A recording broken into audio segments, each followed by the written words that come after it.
Hi, I'm Rich Torrey. Welcome to another level of cartooning. All you need to follow along with me is a pencil and paper. It doesn't get any easier than that, right? So as you may know, we've been focusing on some of the human body styles from the vast Hanna Barbera library, starting with a gang from Scooby-Doo, and last week, drawing Fred Flintstone and George Jetson. After drawing them, I figured we had to draw their better halves, so this week we'll be drawing Wilma Flintstone and Jane Jetson. Now last week I told you to focus on two things as we drew Fred and George: how unrealistic and exaggerated their bodies were compared to the gang from Scooby-Doo, and secondly, how neither Fred nor George has a neck. Well, as you can see, Wilma and Jane both have wildly exaggerated, unrealistic bodies as well, which actually makes them a bit tricky to draw. But unlike their husbands, both Wilma and Jane have visible necks. That said, both wear something around their neck that helps to separate that neck from their body, or their heads from their body. Wilma has her signature rock necklace, and Jane wears that very uncomfortable collar that's shaped like a Dorito. As I explained last week, there's a reason for that, and if you stick around till the end, I'll once again tell you why Hanna Barbera chose to have them wear those things. Anyway, before we get started, make sure you hit the thumbs up and the subscribe button, as it helps this channel to grow, and hit the bell so you never miss a lesson. Alrighty then, let's draw two of Hanna Barbera's most iconic female characters,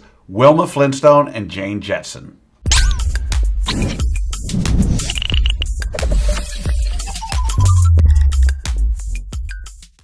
We're going to draw Wilma and Jane step by step, giving you the secret formula to be able to draw them again and again. If you've watched any of my other videos, you know I normally use the character's head to figure out how big the entire character is. In this drawing, both Wilma and Jane are about 3.5 heads tall. In other words, however tall we draw their head, their entire bodies are about 3.5 of those. Okay, so let's draw the roadmap for Wilma Flintstone and Jane Jetson.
So there's our roadmap for Wilma and Jane. Now we're on to step 2. In this step we do what I call roughing out the features. I want to remind you that until the third and final step you want to draw as light as possible. You'll see that I use guidelines to help me to know where to put our two characters' hairlines, eyes, noses, mouths, and some of the other things. We don't want those guidelines in the final drawing. So you want to draw them light enough to be able to erase them easily. Okay? So let's rough out the features for Wilma Flintstone and Jane Jetson.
Okay, so they're the roughed out features of Wilma and Jane. So now with the roadmap done and the features roughed out, it's time for that final step. In step 3, we get to have fun. We get to draw in the final details of these two iconic Hanna Barbera women. We don't have to guess where to put things because we've already done all the hard work to figure that out. As I often say, I want you to be present. And what I mean by that is, you don't want to just mindlessly retrace over the lines you've already drawn. As you're drawing in that final line, you want to be thinking about it and how you might improve it, staying vigilant until the very end. Okay? So let's draw in the final details for Wilma Flintstone and Jane Jetson.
And that's how you do it.